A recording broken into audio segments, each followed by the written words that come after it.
Hello there, this is Brian Hall and it's the 14th of September 2012 and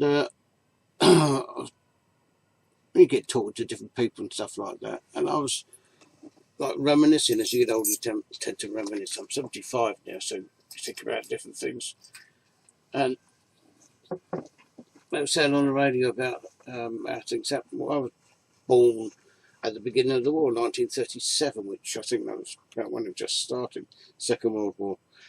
And basically I was a toddler, and then 5 and 6 while the war was on. And I remember kind of, it was basically adventure, you know, from the kids, being a kid's point of view, because you never thought about being killed or anything like that, you know. And I used to watch doodle bugs, we used to call, which were flying bombs with flames going out of the tail end of them, watching them flying across the sky, and then all of a sudden they would stop, and the engines would stop and everything like that, and then you just hear a boom where it blown something up, you know. So, you know, you used to watch where they were going as they flew across the sky, you know, which was like spaceships basically at that time. And then I remember I lived in southeast London, Peckham, and I remember a Granny Anna, she was, you know, I know the road, I can't quite think of how. It's near Friary Road, off Commercial Way in Peckham, and they lived in this house. And I remember one of these doodle bugs that kind of blew up, and it was close to where we were, type of thing. And we went in to see if she was all right, and she was just sitting in a chair. She was, because she was getting on a bit, and all the walls had fallen around her, and just where she was sitting and behind her and everything else, the walls were all intact, but either side the walls had completely fallen down, and she was just sitting there like this, you know. She was all right in that, you know, and it didn't seem to worry her, but she was still alive, and different things like that, you know. And I remember when I was like 5 or 6 during the war, I used to go from where I lived, which was 26 Bonner Road in Peckham, and walk up Rye Lane, which had all shops then. Now it's arcades and mini marts and things like that, but it had a big shop which used to be called Jones and Higgins.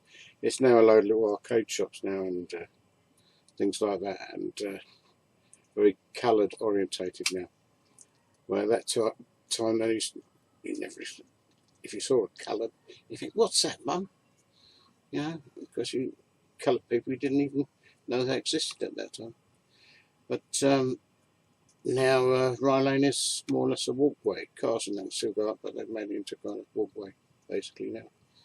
And anyway, I used to go walking up there, going to Jones and Higgins, have a look all around the shops and that, and before I got to Jones and Higgins, I used to walk across past the Master Pie Mash shop, which is still there actually, which is good. And now the only way I can get pie mash, which I love, is by sending for it by internet, which in fact I have to go now actually, because I'm doing. But now they're you buy 6 pies and liquor for £24. I think it might have gone up by now. It's a few months ago, and they send it through to you, and it takes 2 or 3 days. But now it costs you about £3, £3.50 for 2 pies of mash and liquor in the shop. Whereas I remember them being 4pence halfpenny, the pies, mince pies they were, and they also did fruit pies at that time. They don't do those now. Jelly eels and jellied eels and stewed eels and things like that. I didn't like jellied eels or stewed eels. I used to like the jelly, but not the eels. I'm honest, there used to be a fish shop near there actually, near the pub, which was across the road, not the Greyhound pub, Tavern, I'm trying to think what it was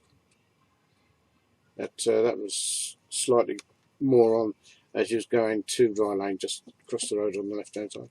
And next to it used to be a fish shop, a fresh fish shop, and they used to have eels there going around like that. And I often felt like buying one for having it as a pet, you know, like as you do when you're that old. But You don't get that now. You know, fresh fish swimming around there and you pick them up.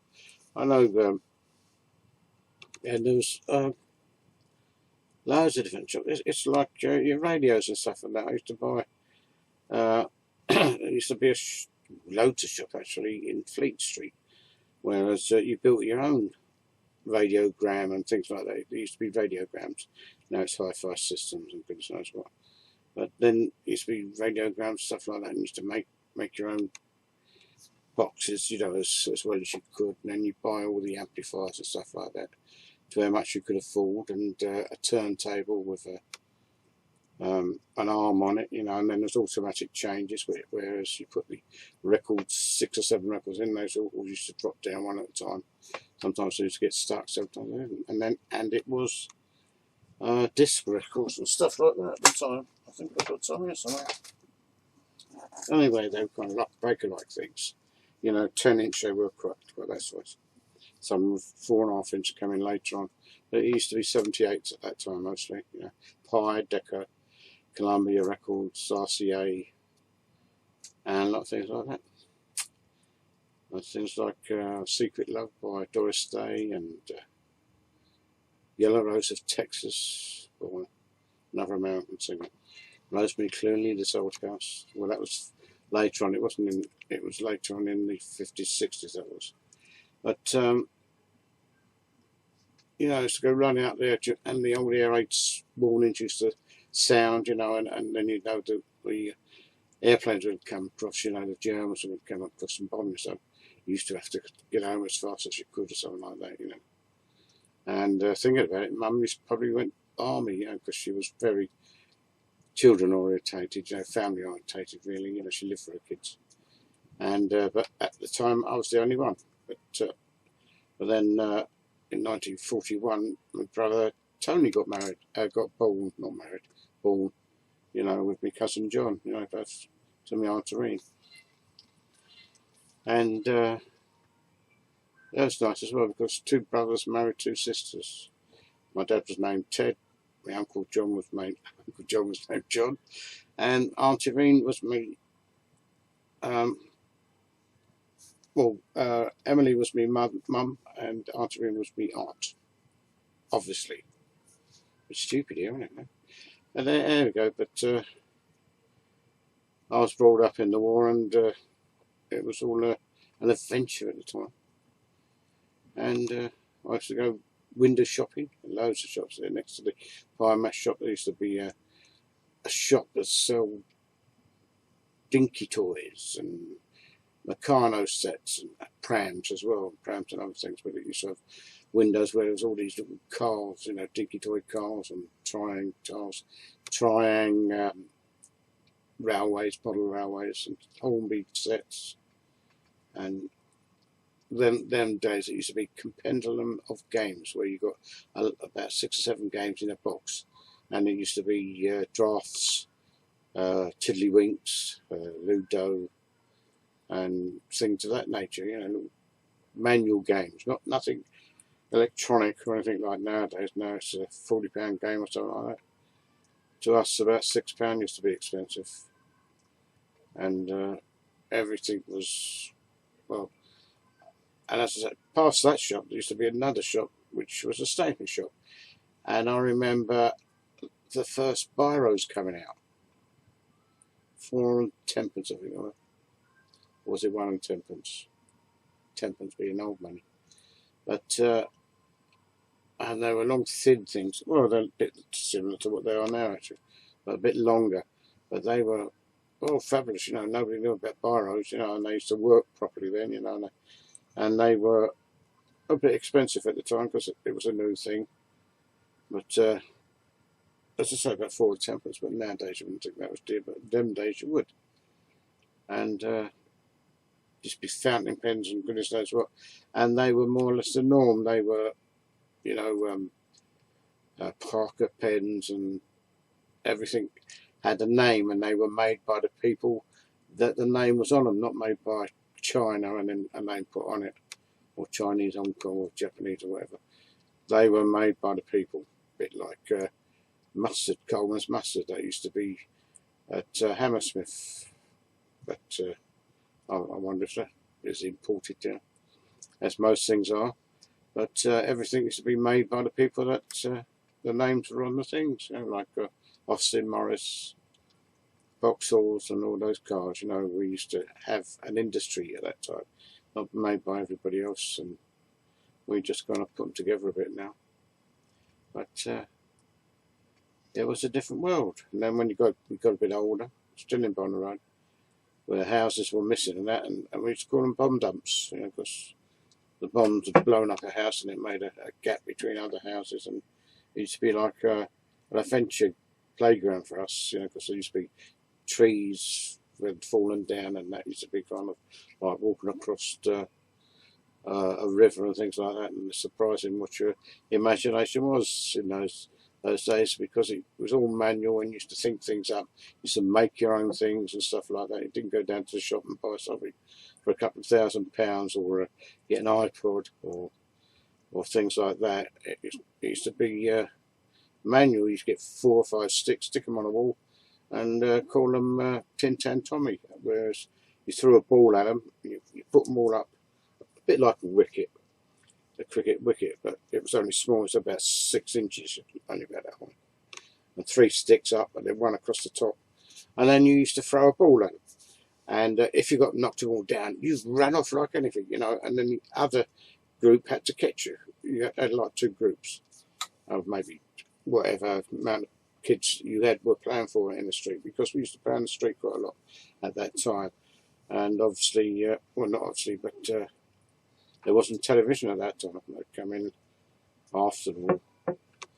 And anyway, we used to play in the street. We used to play cricket in the street, down the street, because there wasn't that many cars about, you know. Ours was a side turn. Mine, it was a cut through type of thing, but that was quite good. And even on firework night, you know, November the 5th, we used to have bonfires in the road, middle of the road, one end of the street and the other end of the street. It wasn't that long, the street, but there used to be one big bonfire at one end and one big bonfire at the other end. And thinking about it now, you know, when it's finished, you used to have the tarmac used to be a great big circle in the middle of the road where this bonfire had been, you know, and it used to be a family thing, because everybody used to come out and see the fireworks going, you know, which you'd all bought individually. And I've got 100 bangers and things like that. There used to be a penny halfpenny each, or a penny some of the fireworks, you know. Obviously, the more you paid, the better they were, but them days they used to be a penny, which I can't even relate to how much that is now. Anyway, penny wasn't to you know, because we used to get our pocket money, you know, go around doing little jobs for people and things like that, and that's how you got your pocket money.